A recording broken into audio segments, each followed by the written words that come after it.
I gotta keep going. I gotta keep going. I gotta All right, what's up, everyone? Welcome back to Closerz Academy. Got Aidan on tonight. Aidan's absolutely been killing it. He's 3 months in the business, and his second month he did 47,000, and he had no sales experience whatsoever. So you don't see that very often from someone that's brand new to sales. So if you're brand new, you've been here for a while, like you do want to listen in because he's absolutely been killing it. And these are the calls where you pick up a couple things that help your sales go up every single week. But what's up, Aiden? How you doing, bro? I'm doing pretty good. How about you? Doing good, bro. Can't complain. But for anyone who doesn't know, you kind of introduce yourself, and then like what were you doing before this?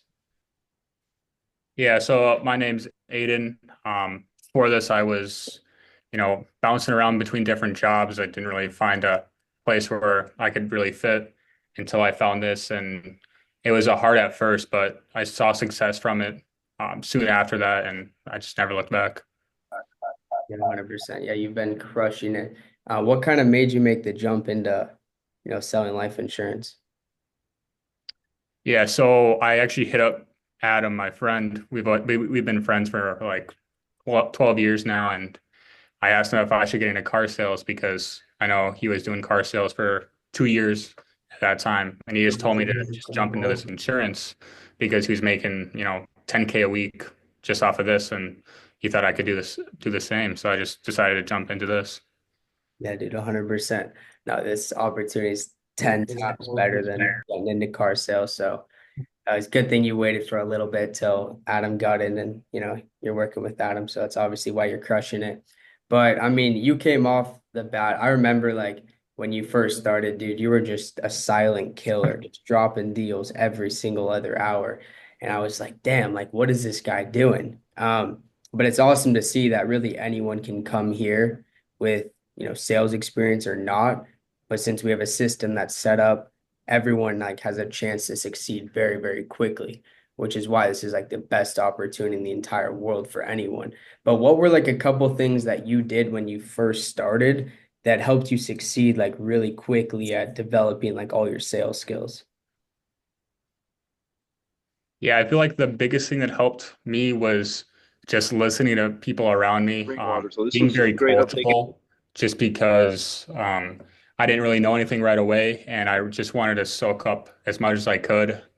I feel like the other thing that really helped me was just my schedule. I would start dialing at 8, and then I wouldn't stop until 6. And if I didn't get a sale by 6, I was dialing till 8 o'clock. So just trying to get one every day was the biggest thing for me. 100%. Yeah, dude, like having a consistent schedule is super, super important. And especially like that one more mentality. Like I remember when I came in, same thing. Like I had a consistent schedule, but like if I didn't sell that day, like the day wasn't over. So there'd be days we were dialing like super late. But most people don't really have that work ethic. Do you think like you've always just had that work ethic, or you just knew that like the more time you put in initially, like the better that you would get?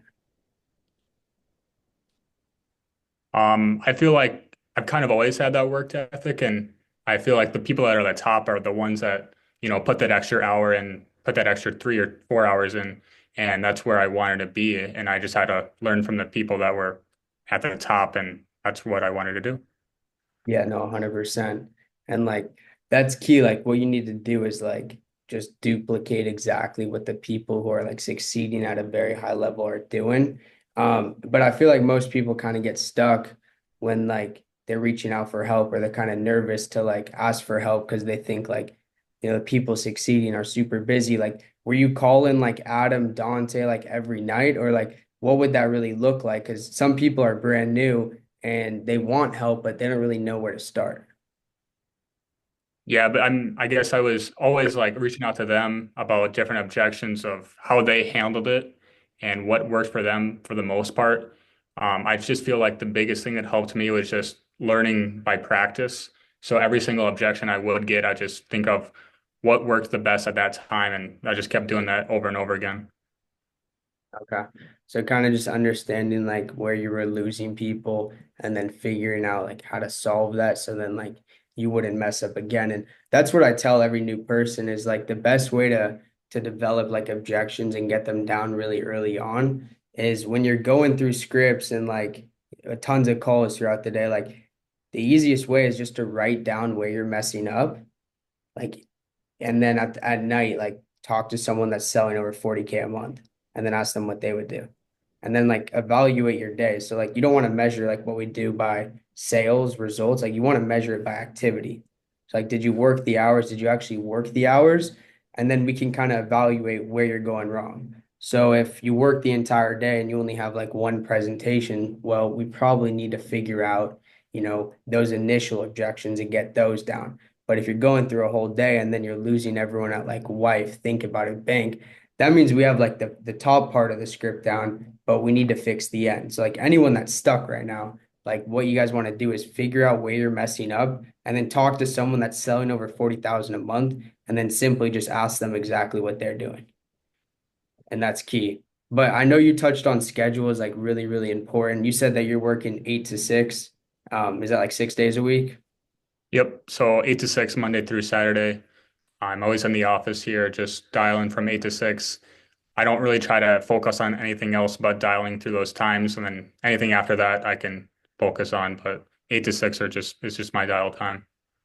Yeah, I think bare minimum 10 hours a day is a very, very good schedule as long as you like consistently do that. And by consistent, that means all 6 days. Like it's not okay, a couple of days I'm gonna work 8 hours. Like no, those extra couple hours of those nights, like that might be when you drop like a big sale, which will make that entire week. But I know you touched on like how you're in the office now. I know you guys just got the office in Minnesota. How do you think the office has like helped benefit like maybe culture or just like selling? Yeah, I mean, ever since we got this office, we've just been filling it day by day, and the competitive spirit within everyone here is just like if someone gets a sale across the room and you don't have a sale, then it's kind of just fuels you to get one, and that's like the biggest thing that I think was about this office that helped with that. Yeah, being competitive is massive in what we're doing. Like I always tell people, like it's kind of like a sport what we're doing, like and people that are competitive, like those are the people that rise up because at the end of the day, if like, I'm sure if Alex sees you dropping, some sales, like he's gonna feel behind, and then vice versa, you're gonna feel behind, and that's what kind of essentially just pushes you and keeps you going. So like having that competitive spirit, like find someone. If you're in an office, find someone that you're at the same level with, and literally like fight with them every day. Or like if you've been here for a while, like if someone new is killing it off the gate, like you shouldn't want that person to outsell you because we all are doing the exact same thing. There's no reason someone brand new should be outselling you. Literally no reason. And you're running vet leads, right? Yep. Okay. And then what's your like lead spend for someone who's like selling 47K a month? So consistently, my lead spend is around $1,400 every single week. It brings in a good amount of leads every single day, and I feel like lead flow is cash flow. So if I were to, have a bad day of leads, then it would make up for the next day just because with the volume. 100% lead flow equals cash flow. And at least like a lot of people on my team, one of the main things that we picked up from convention was lead flow plus workflow equals cash flow. So you have to have consistent leads coming in every single week, but you also have to work those leads every single week. And that's what's going to create the money. You can't buy leads one week, be like, oh, damn, I didn't sell. And then not buy leads the next week and then magically think you're going to sell more. No, like you need more leads. Like that's very, very important. It's what we do. Did you initially start off on 1,400 or like did you start a little bit lower? My first week of buying leads, I started off with 800. And then after that, I just always stick to 1,400 just because that's what was like consistent. I felt like that was a good point to be at. I didn't really dip below that just because it just felt comfortable at that point. Mhm. Yeah, no, I think that's a good spot. I always recommend most people start around that 800 mark and then kind of jump back up to like 12 or 1,400. But I mean, there's like a lot of new people in here, and most people like when they find out they have to like buy leads, they get really scared. Were you like nervous when you first started buying leads, or what was your kind of mindset around that? Yeah, I mean, I guess like that's like $800 a week is like it's like a mortgage payment like times Yeah. two basically. So it was Yeah. pretty much like very nervous trying to put an investment into that. But I ever since I've done that, it's just really increased my production ever since I've ever done that. So I never really looked back from it. Hmm. Yeah, you just have to understand like this is a business, it has expenses, but at the same time, the more money you feed it, the more money you have a chance of actually profiting. But yeah, always start lower, develop the skills, and then kind of increase that, which is massive. But kind of jumping into like the sales side, I feel like where a lot of people mess up, and something that it took me a little bit of time as well to kind of overcome is like really taking control of the conversation. So a lot of people, like we all know, they don't like to be called, or they'll kind of object you like in the middle of the script out of nowhere. Um, what do you kind of do to like make sure like you take control of the conversation and then like kind of guide them throughout it? So what I do to try to take control of the situation is I always try to have a calm, collected tone. It's you're the person who's the professional, so you should be the one that's in control at all times.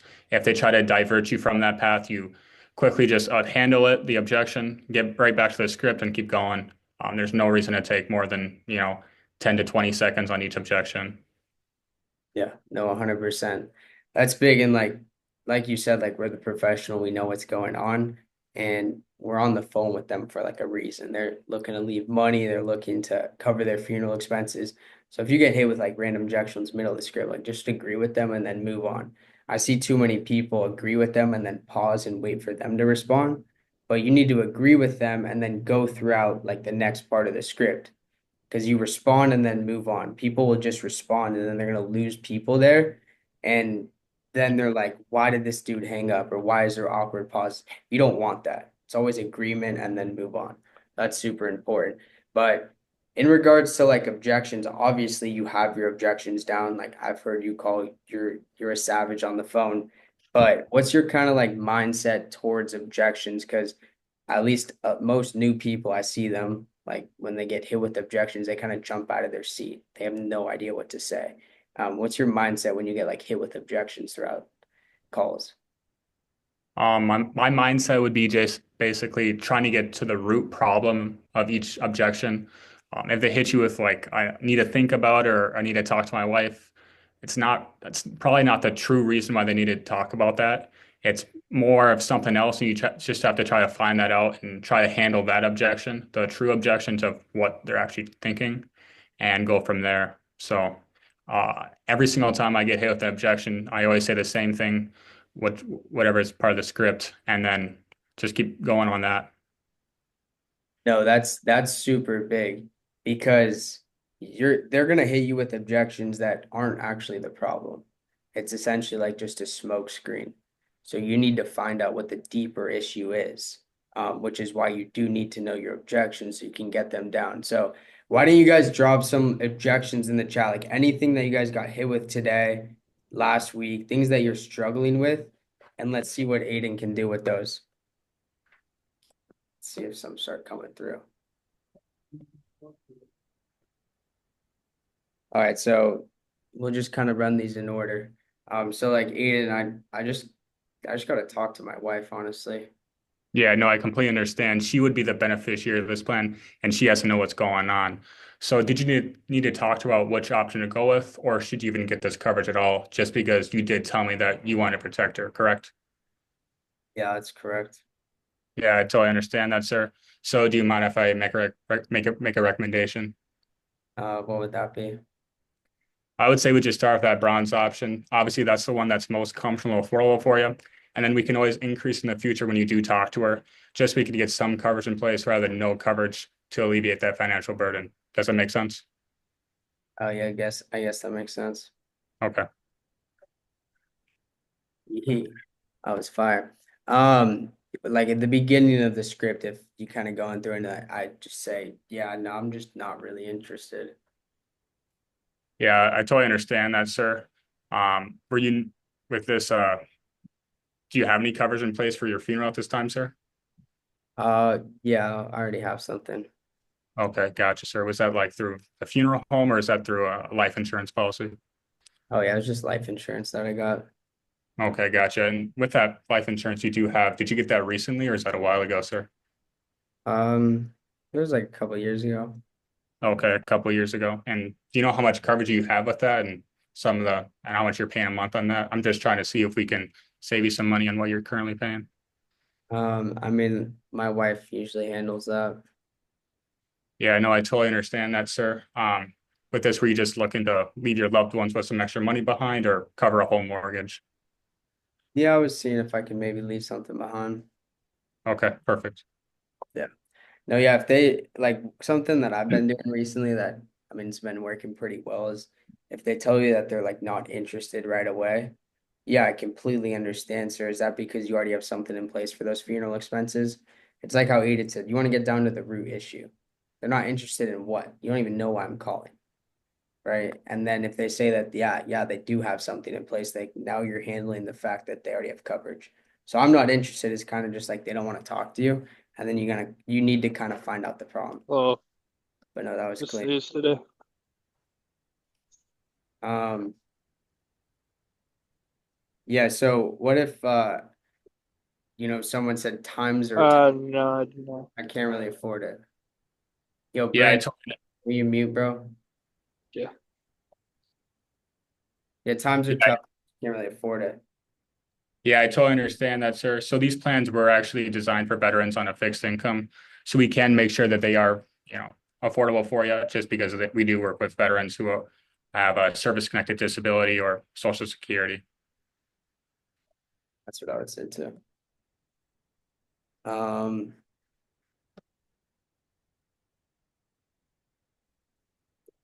I didn't actually fill this one out though. No, yeah, I totally understand that, sir. Most veterans who do fill us out just trying to make sure their funeral is covered or they want to leave some extra money behind for their loved ones. Do you currently have anything in place, sir? Uh, yeah, I have something in place. Okay, I got you, sir. And with that coverage, did you get that recently or is that through like or a while ago? Yeah, I got it recently. Recently, okay. And just to see if I could save you some money per month on what you currently have with these new programs, how much were you paying a month on that and how much coverage did you get? I was like 10,000, 10,000. And how much were you paying a month on that? like $130. Okay, gotcha, sir. And it looks like here for the same coverage, we could get you down to 110 per month with your veterans discount. Were you looking to do that here today? Maybe. Okay, yeah, I totally understand that, sir. So with this coverage, it'd be the same plan. We could, lower that cost down to 110 just to see, we could save you $20 per month just to have in your pocket. Yeah, that makes sense.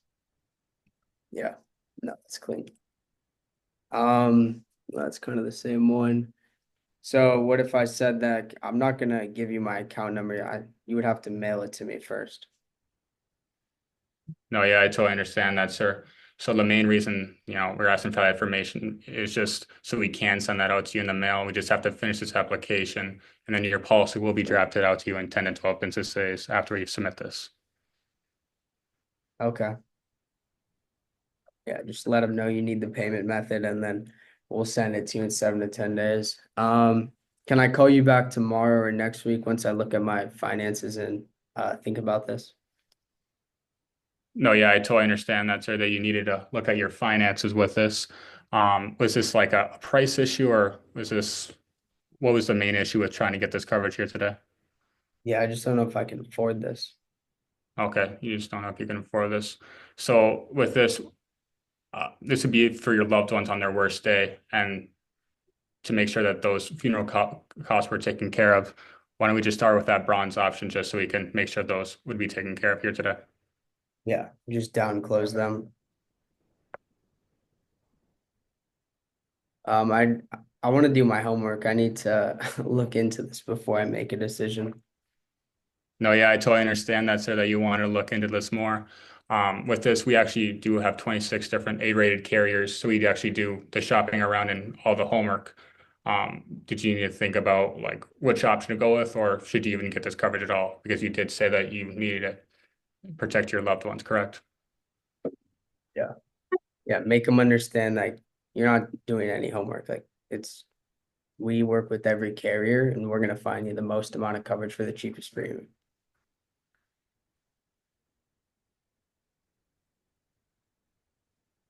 I already have enough coverage. Okay. And how much coverage do you already have, sir? I have 10,000. 10,000. Okay. So most firms I do speak to, they usually just get more coverage just to factor in inflation in the future, with burial costs being anywhere from 15 to 20,000. Were you just looking to add coverage here today to cover those inflation costs in the future? But yeah, I was kind of just curious about maybe if it's not Okay. too. Gotcha. Yeah, we can make sure that it is very affordable for you with these new coverages that we have. Yeah. I want to pay out of pocket. We're well taken care of financially. No, yeah, I totally understand that, sir, that you want to pay out of pocket and you're financially stable right now. But if there was a natural disaster or something came up and you had to dip into those savings, would you, sir? Yeah, no, I guess that makes sense. Yeah, so why don't we just get a plan to square away those funeral expenses, sir? Yeah, I like that. I mean, this is a tough one that most people get stuck with. Like, well, I don't really handle my finances. My wife takes care of that, or my kids take care of my finances. No, yeah, I totally understand that, sir, that your family does take care of your finances here. With this coverage, we can make sure that it is very comfortable, affordable for you, just so we can make sure those funeral expenses are taken care of for them in the future. Okay. Fire. For Tanner, I don't want to give my account number. Yeah, I mean, if they don't want to give the account number before, it's basically what Aidan says. Like, yeah, I completely understand, sir. You'll be receiving your policy in the mail within the next 7 to 10 days. But in order for us to actually send it out to you, we have to submit an application and obviously put a payment method on file. And we're just doing this to protect your daughter, correct? Okay, perfect. Go ahead and grab her check. Simple. Um,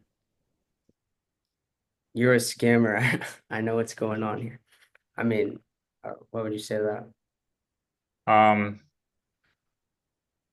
to that one, I would say, I completely understand that, sir, that, you think that I'm a scammer, but I'm just a financial medical underwriter that's assigned to your file. That just goes over your benefits here. Yeah, 100%. And then, this last one here, I already have 100,000 in coverage. Yeah, no, I totally understand that you already have 100,000 in coverage, sir. Most people that already have some coverage in place usually just have that coverage to leave behind for their loved ones, and they get another policy just to cover their funeral expenses. Is that what you're trying to do here today, sir? Yeah, no, I was thinking about it. Okay, gotcha, sir. All right, we'll rip this last one. My funeral is paid for in full, and my family will be getting my money. I mean, like, Okay. Well, no, I totally understand that, sir. Were you just looking to cover a home mortgage or pay any unexpected debts that might fall burden on them in the future? yeah, try to target it somewhere else. Yeah, there's always other things they can put out there, and if their funeral's paid for and they already have money, then try to dig for something else, mortgage, debts, anything like that. But hey, you killed it. Hey, drop some ones in the chat for Aidan because he just like that was fire. He just lit that up. Let's go. But no, dude, I mean, there's a reason that you're killing it and selling it at a high level is because you have a consistent work schedule, you have a really, really good work ethic, and you just care about learning every single day. There's a reason that you're killing it, bro. And I mean, dude, what are your goals for this year? You have any goals? Big goals you're looking to achieve? My goals this year probably hit Hall of Fame and then have a team that probably hits around 500K a month would be the two biggest milestones that I hit this year. And then after that, I mean, the sky's the limit. Hell yeah. Oh, dude, you got that locked down for sure. But what do you want to just to kind of like leave everyone with like piece of advice, anyone like that's struggling, but just leave them with like one piece of advice. I feel like the biggest piece of advice I'd give is just try to make sure that you're outworking everyone just because the person who makes the most dials in this industry is going to be the one that seeks more success most often. And if you're always trying to outwork everyone else, then you're going to see success no matter what. Work ethics, literally everything. Let's go.